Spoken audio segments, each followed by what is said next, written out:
투자주치 선영입니다.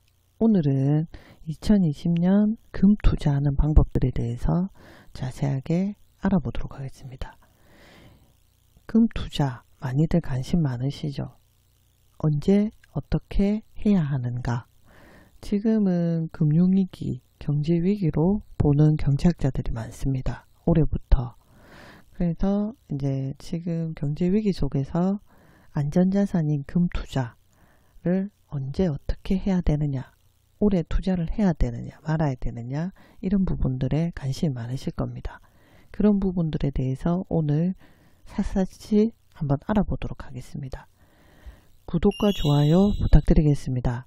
제가 아직 구글로부터 100명이 되면 받는 멋진 메일을 못 받았습니다. 16명이 지금 부족한 상태인데 열심히 컨텐츠 기획도 하고 그리고 영상도 찍고 편집도 하고 나름대로 열심히 하고 있는데 지금도 이제 새벽에 지금 한 2~3시간 요즘 자거든요. 자고 일어나서 지금 하고 있는데 사실 100명이 빨리 되었으면 하는 바람입니다.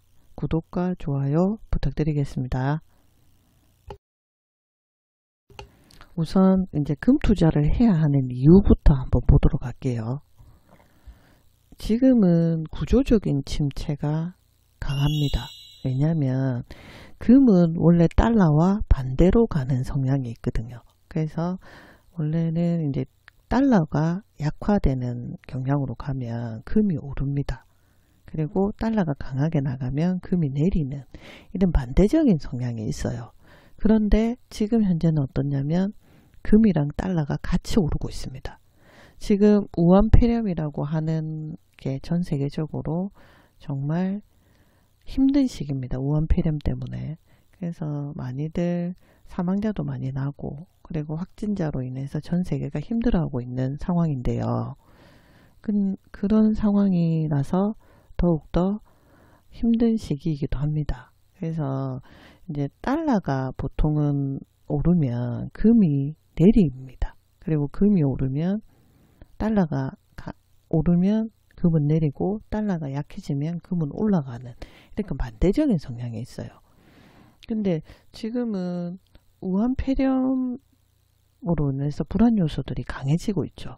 메르스처럼 우한폐렴으로 인해서 지금 불안 요소들이 많습니다. 이럴 때일수록 안전자산에 투자하는 비율은 늘어날 거고 그 투자 비율들이 늘어나고 증가되는 이런 추세로 가거든요. 그런데 이제 지금은 안 그래요. 금과 달러가 같이 갑니다. 참 이상한 현상이죠. 원래는 이렇게 가야 되는데 그래서 이제 이게 침체가 경기 침체가 계속 장기화되다 보니까 이게 구조적으로 침체가 많이 되고 있지만 기현상이다. 그러니까 이렇게 원래 나타나면 안 되는 거죠. 이런 현상들이 구조적 침체에 뭔가 설명할 수 없는, 그러니까 경제적인 이론으로는 생각할 수 없는 상황들이 벌어지고 있다라고 보시면 되고, 그리고 미국의 장단기 금리차가 역전되는 그런 현상들이 나타났습니다. 그래서 이게 장단기 금리차가 역전된다는 말은 10년 만기 채권 수익률과 2년 만기 채권 수익률이 역전되는 현상입니다. 그래서 보통 경제학자들은 이게 리세션의 전조현상이다. 리세션은 경기 후퇴, 불황기 이런 걸 말하잖아요. 그래서 금융위기가 올 것이다. 경제위기가 올 것이다. 올해 올 것이다. 내년에 올 것이다. 2~3년 있다가 올 것이다. 분분합니다. 그래서 보통 이제 이런 현상들이 나타나면 원래는 달러하고 금이 반대로 움직여야 되고 장단기 금리차가 원래 나야 되죠. 근데 이게 역전되는 이런 현상들이 나타나면 그 경기 불황이 올 거라고 많이 예상을 경제학자들이 하고 있습니다. 그게 올해가 될 수도 있고 아니면 2~3년 이후가 될 수도 있다라고 많이들 보고 계시는데, 그래서 이제 그런 부분들에 대한 내용들은 이제 자세하게 다뤄야 될 내용이기 때문에 이제 그런 현상들이 이제 안전자산 쪽으로 좀 더 투자를 해야 된다라고 하는 쪽이죠. 그래서 안전자산 중에서도 금 투자를 해야 되는 이유 첫 번째고요. 그 다음에 이제 두 번째는 미중 무역 전쟁입니다. 지금 1월 15일 날 1단계 합의를 했습니다. 미국과 중국이.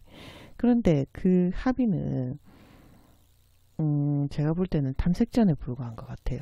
그래서 이거는 단순하게 무역 전쟁이 아니라 세계 패권을 위한 쟁탈전이거든요. 미국과 중국이 세계 패권을 누가 가져갈 건지를 이제 싸우는 저는 그런 과정이라고 보고 있고, 그래서 이 미중 무역 전쟁 자체가 단기에 빨리 안 끝날 겁니다. 그래서 이게 장기화가 될 거기 때문에 이걸로 인해서 금을 이제 사서 하면 이제 상승 효과를 볼 거라고 저는 생각을 하고요. 그리고 이제 저금리 기조. 지금은 금리를 많이 내리는 추세로 모든 나라들이 갑니다. 미국 연준 같은 경우에도 지금 금리를 계속 내리고 있죠. 그래서 이제 내리고 있기 때문에 이제 저금리 기조 쪽으로 지금 많이 가고 있어요. 우리나라도 1.25%까지 지금 내려서 저금리 기조로 많이 가고 있는데, 그래서 이제 저금리 기조를 가다 보면 이 금 투자를, 안전자산인 금 쪽으로 많이 투자를 하면 상승 효과를 보지 않겠나라는 생각이고요. 그리고 이제 네 번째는 이란과 북한 등의 국제적 정세 불안입니다. 미국과 이란이고, 이란은 나라, 그 다음 북한이라는 나라들이 이제 도발을 많이 합니다. 그래서 국제적으로 불안 요소들을 많이 제공하죠. 그래서 이런 심리에 의해서, 이런 국제적인 정세 불안에 의해서 금을 하면 장기적으로 상승 효과를 걷지 않겠나, 이렇게 보고 있고요. 그리고 이제 다섯 번째는 미국 정부, 트럼프 정부가 이제 대선이 얼마 안 남았습니다. 올해 11월에 할 건데, 그때까지 트럼프 정부는 다시 대선에서 승리하기 위해서 경제에 많이 투자를 할 겁니다. 시간적으로 여러 가지로. 그래서 이제 지금 미중 전쟁도 대선 전까지는 휴전 상태로 갈 거다라고 많이들 보고 있는데, 그래서 이제 트럼프 정부가 지금 달러 약세를 많이 정책을 펴고 있습니다. 그래서 이제 달러가 약세가 되면, 아까 제가 그랬잖아요. 달러랑 금은 반대로 간다고. 그래서 이제 금을 투자를 하면 상승 효과가 있지 않겠나라고 이제 볼 수는 있는데, 근데 아까도 봤지만 구조적 침체에 의해서 두 개가 같이 이렇게 강하게 나타나는 그런 현상들이 지금은, 그러니까 우리가 추측하는 이론하고는 완전 다르게 실제로 벌어지고 있기 때문에, 이게 이제 그만큼이 될지는 모르겠지만, 그래도 트럼프 정부가 대선 전까지는 달러 약세화 정책은 할 거라는 건 정확한 기조잖아요. 그래서 이제 금이 상승할 거라고 보는 거고요.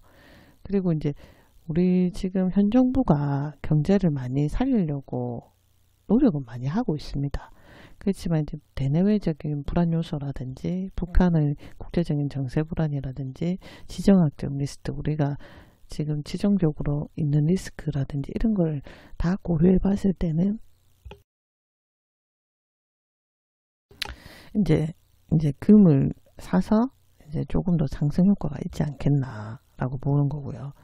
미국뿐만 아니라 모든 나라들의 경기가 둔화되고 있습니다. 그래서 경기 둔화 요소들도 금을 사서 이제 투자를 했을 때 상승 효과가 있지 않겠나. 그리고 우한폐렴이나 메르스 같은 이런, 지금 우한폐렴으로 전 세계가 정말 힘듭니다. 맞죠? 예전에 메르스 못지않게, 메르스보다 좀 더 많이 우한폐렴이 지금 점령하는 그런 상황이라서, 이런 불안 요소들 때문에 지금 금값과 달러와 같이 지금 동반 상승해서 강한 기조를 나타내고 있어요. 근데 이제 제가 볼 때는 이제 원래 상태로 경제가 돌아간다면은 달러와 금은 반대로 움직이기 때문에, 그런 기조, 그리고 전체적인 경기 둔화, 그리고 이제 여러 가지 불안 요소들, 이런 것들이 이제 믹스가 돼서 구조적인 침체가 오고 경기가 힘들어지고 둔화되면서 안전자산인 금의 투자가 많이 증가할 거고, 그리고 그걸로 인해서 금이 꾸준하게 우상승으로 가지 않겠나, 우상향 방향으로 가지 않겠나 라고 저는 생각을 하고요. 그래서 이제 예전하고는 요즘은 다릅니다. 맞죠? 예전에는 그냥 예적금에다가 돈만 그냥 넣어놔도 높은 수익률을 받아갈 수 있었어요. 그래서 머리 아프게 포트폴리오라든지 이런 거 짤 필요도 없고, 예적금에만 넣어놔도 많은 수익을 걷어가는 그런 시대는 이제 지났고, 지금 세계 경제 정세를 봤을 때 금리가 저금리뿐만 아니라 마이너스 금리로 갈 확률이 높습니다. 그래서 이제 제가 볼 때는 이제 마이너스 금리로 가게 되면 돈을 우리가 지금은 은행 같은 경우에 예적금을 맡기면 1% 중반대에서 2% 초반대 사이에 받아갑니다. 맞죠? 돈을 이자를 받아가잖아요. 어쨌든 금액은 작지만 받아가는 그런 상황이 이제는 바뀔 겁니다. 마이너스 금리가 되면 지금 1점 몇 프로인데 근데 이제 그게 아마 0% 마이너스 금리로 가겠죠. 계속 만약에 이 기저가 된다면 그러면 마이너스 금리가 되면 내가 돈을 맡기면서도 보관료를 또 내야 되는 이런 상황이 벌어질 겁니다. 지금은 고액자산가만 은행에 돈을 맡길 때 보관료를 내잖아요. 근데 아마 앞으로는 소액 우리가 이제 1,000만원을 맡겨서 이자를 지금은 1%에서 2% 중반 사이에 받아가지만 다음에는 우리가 그 돈에 대해서 맡기는 보관료를 내야 될 겁니다. 그런 식으로 지금 갈 거기 때문에 그런 이제 이자를 받을 수 있는 상품들이 점점 없어질 겁니다. 그렇기 때문에 그런 정세에 맞춰서 세계 경제 정세를 잘 읽어야 돼요. 읽고 포트폴리오를 다시 구성해야 되죠. 그래서 제가 볼 때는 올해는 구조적인 경기 침체가 더욱더 가속화될 것이고 저금리 기조로 갈 거고 정세 불안 요소들이 너무 많습니다. 미중 무역 갈등부터 시작해서 이란 북한의 도발들 그리고 생각지 못한 무한 폐렴 같은 요소들이 나타날 수도 있고요. 그리고 이제 미국 같은 경우에 경기 둔화가 되고 달러 약세와 그 다음에 양적 완화 그리고 돈을 많이 푸는 쪽으로 그러니까 금리 기조가 이제 낮아질수록 통화를 많이 푸는 정책으로 가서 경기를 살리려고 합니다. 돈을 많이 풀거나 아니면 이제 금리를 내리는 쪽으로 가죠. 근데 그런 식으로 가서 이제 그 경기를 부양해 보려고 하는데 지금 그게 마음대로 뜻대로 모든 나라들이 다 안 되고 있습니다. 그래서 최근에 양적 완화를 한 그러니까 돈을 많이 풀었던 금액 자체가 사상 최고라고 합니다. 그래서 이렇게 이제 저금리 기조로 마이너스 금리 기조로 지금 점점 가고 있잖아요. 그러면 더더욱 이런 대체 상품들을 많이 생각해야 되고 그 대체 상품들이 그러니까 그 연도의 경제가 어떻게 방향이 흘러갈지를 예측을 해서 포트폴리오를 짜는 게 정말 중요한 것 같아요. 그래서 일단 경제가 어떻게 될 건지 전망을 하는 눈이 필요할 거고 그 다음에 두 번째 국제정세가 어떻게 돌아가는지 전 세계가 어떻게 돌아가고 있는지 우리나라뿐만 아니라 전 세계가 어떻게 돌아가는지 그리고 이런 기조 속에서 나는 어떻게 포트폴리오를 짜서 자산을 좀 더 늘려갈 건지 그런 거를 이름 짜는 눈이 필요하실 것 같아요. 그러려면 이제 경제 공부를 많이 하셔야 되고 재테크 상품이라든지 어떤 대체 방안 예적금이 저금리 기조로 가는 상황에서 많은 수익을 갖다 주지는 못하잖아요. 그래서 이제 그런 부분에 대한 대체 상품들이 뭐가 있을지를 찾아보는 눈이 필요하실 것 같고요. 그리고 예전에 우리가 금융위기가 왔을 때 그 IMF도 겪고 우리가 겪었을 때 그 보면은 돈이 많은 그때는 빈익불 부익부 그러니까 자산에 대한 빈익불 부익부가 정말 많습니다. 그래서 돈이 많은 사람들은 그걸 기회로 삼아서 자산을 불려나갑니다. 그런데 위기를 기회로 만드는 거죠. 그러니까 그런 눈이 필요한 거죠. 근데 없으신 분들 빈자 그러니까 조금 먹고 살기가 힘들죠. 사실 서민들은 대부분 다 그렇잖아요. 생활비를 일정한 목돈들이 나가야 되고 그 부분에 대한 대비가 안 돼 있기 때문에 가지고 있는 돈까지 다 팔아가면서 생활비를 충당해 나가죠. 그럴 때는. 그러니까 이게 부유부빈익빈이 점점 커지는 거죠. 근데 우리도 할 수 있습니다. 왜냐하면 우리는 이런 세계 정세를 읽는 눈이 지금 예전보다는 많이 생겼고 그리고 많은 재테크 상품들에 대한 공부를 통해서 미리미리 준비해 간다면 금융위기가 다시 오고 경제위기가 다시 왔을 때 그 자산을 불릴 수 있는 기회로 만들 수가 있거든요. 그래서 이제 그런 부분들에 대한 눈이 제가 볼 땐 좀 필요하실 것 같고요. 그리고 제가 이제 금시세 확인을 저는 이제 출근을 하면 이제 직장에 가서 출근을 하면 정말 바쁩니다. 일할 시간도 없고 그러니까 이런 거 그러니까 인터넷 볼 시간이 없습니다. 제가 너무 바쁘게 일을 하기 때문에. 근데 이제 제가 그 이렇게 출근할 때나 아니면 점심시간이나 아니면 이제 시간이 이제 퇴근할 때나 이럴 때는 좀 시간이 있잖아요. 그럴 때 저는 근데 보통 출근할 때 아침에 이제 제가 이제 투자하는 포트폴리오가 있잖아요. 그거의 기본적인 시세를 항상 파악합니다. 근데 이제 회사에서는 바빠서도 못하지만 또 어떤 게 있냐면 보안에 의해서 막혀있는 회사들이 많을 거예요. 이런 걸 못 보게. 왜냐면 주식을 계속 보고 이렇게 하면 업무에 지장이 있기 때문에 회사에서 보안으로 많이 막아놨는데, 그래서 이제 저는 아침에 출근할 때 제가 포트폴리오로 구성하고 있는 상품들에 대한 시세 변동을 항상 확인합니다. 주식 하시는 분들이 매번 핸드폰 좋은 거 사셔서 시세 확인하시듯이. 그래서 저는 이제 금을 저도 이제 조금씩 투자를 해서 포트폴리오로 가져가고 있기 때문에 금 시세를 매번 확인을 해요. 지금같이 이렇게 경제위기, 금융위기가 오고 저금리 기조고 구조적으로 침체되고 있고, 그리고 이제 지금 미중 무역 갈등이라든지 우연폐렴이라든지 이란이나 북한의 불안적인 요소들, 이런 것들에 의해서 금은 우상향할 수밖에 없습니다. 지금 이런 기조 쪽에는. 그래서 올해는 제가 볼 땐 금에 대한 투자는 괜찮은 것 같고요. 그리고 금을 사시되 이제 그 금에 대해서 알아야 되잖아요. 그러면은 이제 금에 대해서 항상 관심을 갖고 아침에 이제 출근하실 때 저처럼 한번 금 시세를 확인을 한번 해보시는 걸로 하시면 될 것 같은데, 뭐 이렇게 주식 어플 같은 거 까셔서, 그러니까 증권사 어플 있잖아요. 증권사 어플을 까셔서 금 시세를 확인하셔도 되고요. 아니면 이제 다음이나 네이버 같은 데 가셔서 금 시세를 이렇게 치시면, 금 시세라고 치시면 금액이랑 그 다음에 그래프 같은 거를 이렇게 볼 수가 있어요. 그래서 이제 그래프 변동이라든지 이렇게 금액이라든지 몇 프로 빠졌는지, 그리고 저는 이렇게 매일 매매 기준액을 봅니다. 그리고 매일도 보지만 전체적으로 최근에 6개월 사이에 어떻게 변동이 되어 왔는지.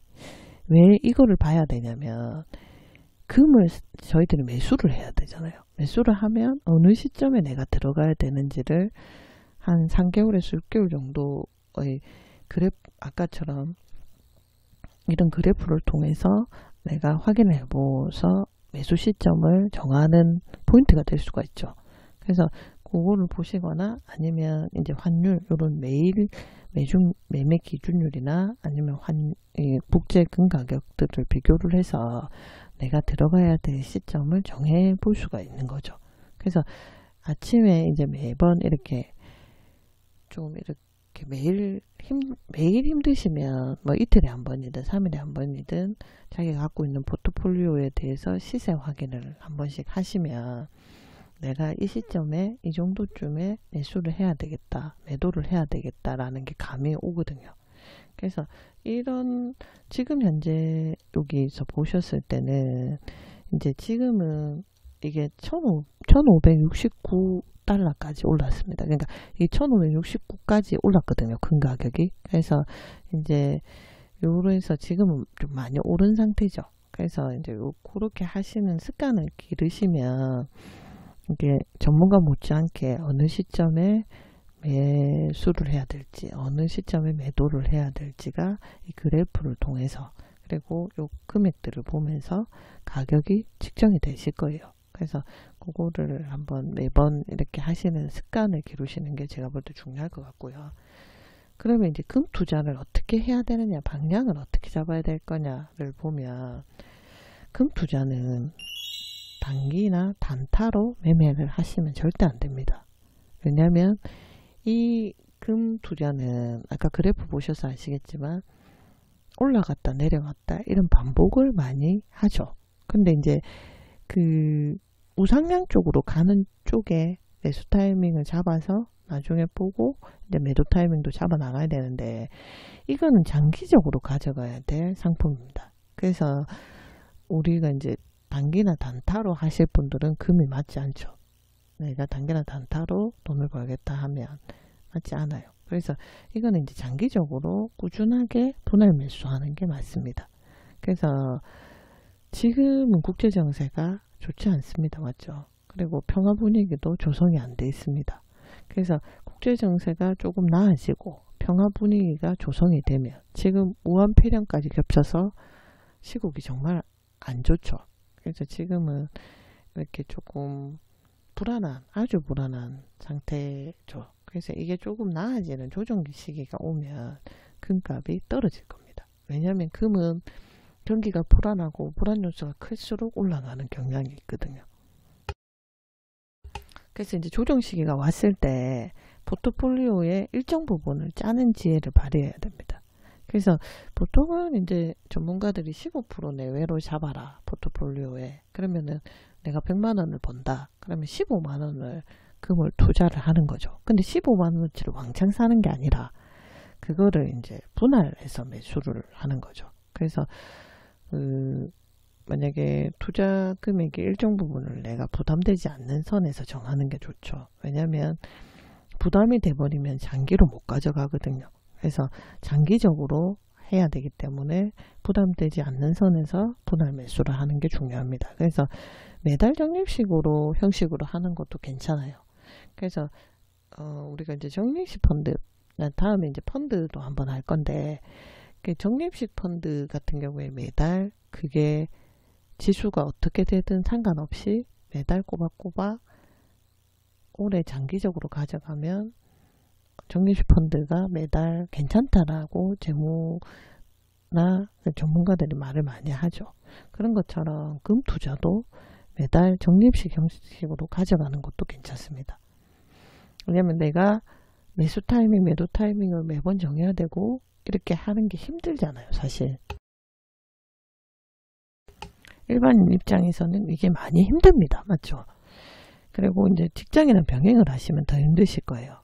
그래서 이제 저처럼 이제 이런 데 관심이 많고, 그 다음에 이 투자하는 거를 즐기다기보다는 이제 열심히 하시는 분들은 제 생각에는 이렇게 국제 정세를 좀 읽으셔서 평화 조성 모드가 되고 경기가 좀 좋아졌을 때, 금값이 떨어졌을 때 분할 매수를 그때 좀 많이 하시고 이렇게 하시는 쪽으로 포트폴리오를 잡아가는 게 좋을 것 같고요. 그리고 나는 직장 때문에 너무 힘들고, 그리고 이런 거를 분석할 시간이 없고 너무 이게 하기가 힘들다라고 하시는 분들은 그냥 금을 적립식 펀드처럼 매달 금액의 일정 부분을 내가 부담되지 않는 선에서 정해서 장기적으로 분할 매수로 가져가시면 올해는 금 투자가 괜찮은 상품일 것 같아요. 그리고 앞으로 만약에 금융위기나 경제위기가 경제학자들 말처럼 계속 온다고 한다면 금은 괜찮은 상품이 되겠죠. 왜냐면은 불안 요소가 많거나 그리고 경제적으로 힘든 경우에 우상향하는 그런 안전자산 중에 하나이기 때문이죠. 그래서 이제 그렇게 금 투자 방향은 장기적으로 분할 매수하는 쪽으로 간다라고 정하시고, 그러면 금 투자는 어떻게 해야 되냐 보시면 직접 구매하는 방법과 간접 투자하는 방법 두 개가 있는데, 오늘은 이제 직접 구매하는 방법만 할게요. 하고 간접 투자는 다음에 제가 이제 한번 해서 날짜를 잡아서 요거 하고 한번 날짜를 잡아서 한번 더 하도록 할게요. 직접 구매는 골든바 아시죠? 금바라고 하죠. 작은 것도 있고 큰 것도 있습니다. 맞죠?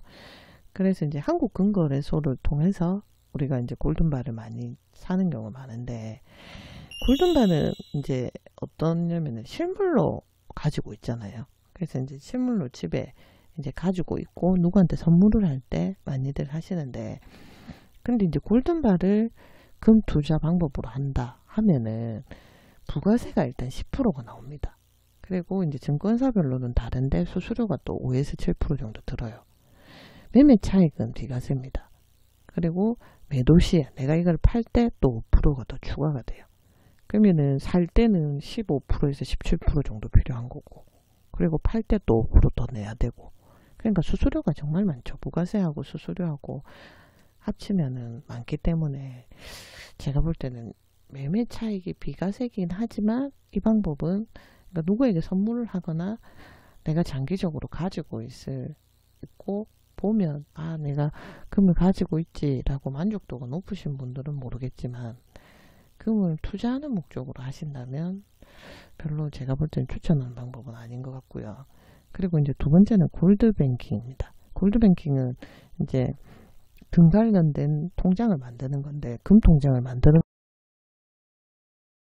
근데 이거 같은 경우에 이제 원화를 달러로 바꿔서 금을 삽니다. 보통 그렇게 골드뱅킹이 이루어지거든요. 그런데 그렇게 되면 지금 금값이 오르는 것도 우리가 예측을 해야 되잖아요. 그러면은 내가 매수 타이밍하고 매도 타이밍을 정해야 되듯이 달러도, 그러니까 환율도 같이 봐야 돼요. 왜냐면은 원을, 그러니까 우리나라 돈을 달러로 바꿔서 금을 사거든요. 그래서 이거 두 개를 다 예측해야 되기 때문에 이게 좀 힘들죠. 그리고 매매 차익, 아까는 골든바는 매매 차익이 비과세였잖아요. 근데 이거는 15.4% 배당소득 뗍니다. 그리고 이제 출금 수수료, 그러니까 통장에 넣어놨으니까, 그럼 통장에 넣어놨으니까 뺄 때 수수료가 또 1% 발생해요. 그리고 이제 금융종합소득과세에 포함됩니다. 골드뱅킹은 금통장이니까. 그러니까 통장으로 갖고 있는 거는 금융종합소득과세에 포함, 이게 금통장 형식으로 갖고 있기 때문에 포함이 되고, 그리고 이제 금통장에 있는 거를 내가 금으로, 현물로 이렇게 골든바 형식으로 받아가겠다 라고 하면 10% 또 내야 됩니다. 부가세. 그래서 이 골든뱅킹은 제가 볼 때는 조금 추천하지 않는 방법. 그러니까 제가 추천을 안 하는 거지, 일반인들이 보셨을 때, 본인들이 판단했을 때 꼭 이걸 해보고 싶다 하면 하셔도 돼요. 근데 제가 볼 때는 두 개 다 좀 힘든 부분이 아닐까. 이거는 이제 수수료가 너무 많고요. 부가세나 이런 게 나가야 될 돈들이 너무 많고, 내가 매매 차익을 아무리 많이 낸다 하더라도 떼는 부분들이 너무 많아서 저는 이게 추천하지 않고요. 그리고 골든뱅킹은 매매 차익에 대한 수수료, 배당소득세나 뭐 출금 수수료나 또 종합소득과세에도 포함이 되고 그런 것도 있고, 달러 환율이라든지 금을 동시에 볼 수 있는 눈이 있어야 되죠. 그러니까 이게 참 좀 투자하면은 하기에는 좀 어려운 상품이라고 보면 되고요. 그리고 이제 세 번째는 증권사 금현물 계좌를 이용하는 겁니다. 이거를 좀 잘 생각보다 모르시더라고요. 1번, 2번은 좀 많이 아시던데 3번은 잘 모르시는 분들이 많던데, 증권사에 가면 금 계좌를 만들 수가 있어요. 금현물 계좌라고 하는 걸 만들 수가 있는데, 이거를 통해서 주식처럼 사고 파는 거예요. 그러니까 내가 원하면 금을 1g 단위로 살 수가 있거든요. 그래서 1g 단위로 사고, 부가세, 골든바 같은 경우는 한국금거래소에서 사지만은 이 금현물 거래는 KRX 거래소에서 주식처럼 매수하고 매도하고 하는 거거든요. 그 매매 차익은 비과세예요. 그리고 온라인에는 0.2에서 0.3% 정도 수수료가 있고요. 오프라인은 0.5% 있거든요. 그래서 제가 볼 때는 수수료 면도 괜찮고요. 왜냐하면 매매 차익도 비과세면서 수수료도 많이 안 내죠. 0.2에서 0.3% 내면 되니까. 오프라인으로는 하려고 하면 조금 힘들잖아요. 매매 그때그때마다 내가 시세를 보고 들어가서 사고 팔고 해야 되니까 온라인이 나을 것 같은데, 그러면 0.2, 0.3% 정도 수수료가 있어요. 그러면은 괜찮죠, 이게. 그래서 제가 볼 때는 이 방법이 제일 괜찮은 것 같아요. 금을 투자할 때는 내가 수수료를 작게 내고 내가 얻어가는 차익도 많잖아요. 매매 차익에 대한 비과세니까.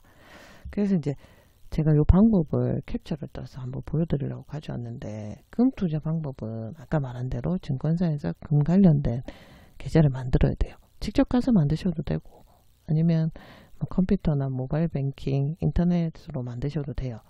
그러면 금연물 주문하는 링크가 있거든요. 거기 가서 이제 1g 단위로 제가 아까 거래된다 했잖아요. 근데 금 99.9K가 있고 미니금 100g 중에 선택할 수 있도록 돼 있거든요. 그래서 원하는 금액과 수량을 클릭해서 매수나 매도를 하시면 살 수가 있는데, 제가 그림을 한번 따와봤거든요. 보시면 저는 이제 저는 삼성증권하고 아무 관련 없습니다. 삼성증권의 금연물 계좌를 만들었어요. 근데 제가 이렇게 알아보니까 증권사마다 금연물 계좌를 못 만드는 증권사도 많더라고요.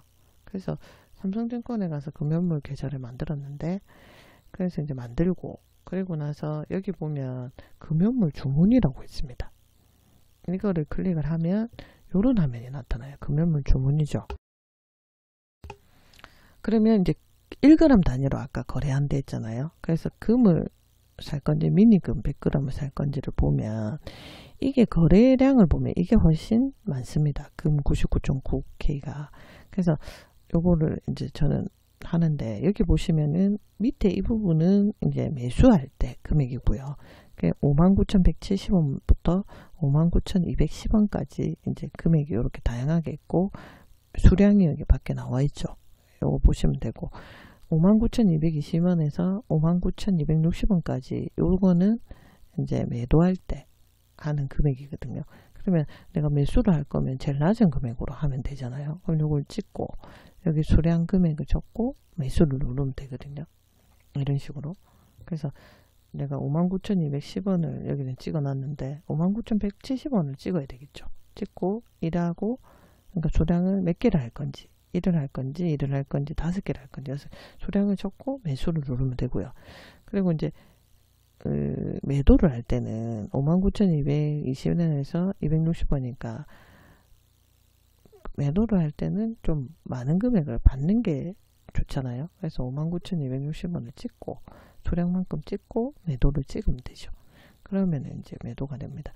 그래서 제가 볼 때는 직접 구매 방식 중에는 증권사의 금연물 계좌를 통해서 금 투자를 하는 게 매매 차익에 대한 비과세뿐만 아니라 수수료도 적게 되니까 내가 가져갈 수 있는 금액이 많고, 그리고 실시간으로 팔고 사고가 되거든요. 이게 주식처럼 거래를 하기 때문에. 그래서 그런 면에서는 저는 KRX 거래소를 통한 증권사의 금연물 계좌를 이용해서 금 투자를 하는 게 좋지 않겠나 라는 생각이고요. 오늘은 이제 금에 대해서 한번 알아봤는데, 이제 정리를 해보자면 이거죠. 금은 오래 투자하면 괜찮다. 그리고 이제 금을 투자하되 장기적으로 분할 매수하자. 그리고 여러가지 직접 구매 방법 중에 KRX의 증권의 금연물 계좌를 만들어서 매매 차익은 비과세로, 그리고 온라인 수수료 적게 해서 내가 가지고 있는 수익률을 많이 가져가자 라는 게 제가 오늘 말하고자 하는 핵심이고요. 그리고 이제 이게 제가 아까도 말씀드렸지만 저는 이제 구독자가 100명이 되었으면 좋겠어요. 지금 새벽인데 새벽 지금 3시인데요. 제가 12시부터 일어나서 이제 그 전에는 컨텐츠도면, 그러니까 이 컨텐츠를 하나 만들기 위해서 정말 많은 노력들이 들어가거든요. 많이 노력하고 또 많이 생각하고 많이 전달, 좀 더 쉽게, 좀 더 유익하게, 편안하게 어떻게 하면 전달할까 하고 많이 생각을 합니다. 그래서 제가 직장이랑 병행을 하다 보니까 잠을 거의 못 자고 있습니다. 또 유튜브 시작하면서. 그래서 이제 어떻게 전달을 하면 좀 더 유익하게 많은 정보를 전달을 해서 좀 더 도움을 드릴 수 있을까, 그리고 어떤 형식으로 편집을 해서 좀 더 눈에 더 좋게 들어올까 하고 많이 생각을 많이 합니다. 지금 이제 이 영상을 촬영을 하는 것도 한 시간도 많이 걸리고 편집하는 것도 많이 걸리고 그렇게 합니다. 그래서 이제 빨리, 제가 원래는 한 달에 100명, 두 번째 달에 500명, 세 번째 달에 1000명이 목표였거든요. 왜냐면 이제 구독자가 수익이랑 뭐 이런 것보다는 구독자가 많이 생기고 제 영상을 많이들 들어주시면 제가 이런 과정들이 별로 안 힘들거든요. 그래서 또 구글로부터 멋진 메일도 좀 한번 받아보고 싶고요. 그래서 좀 잘 부탁드릴게요. 구독과 좋아요 부탁드리겠습니다. 감사합니다.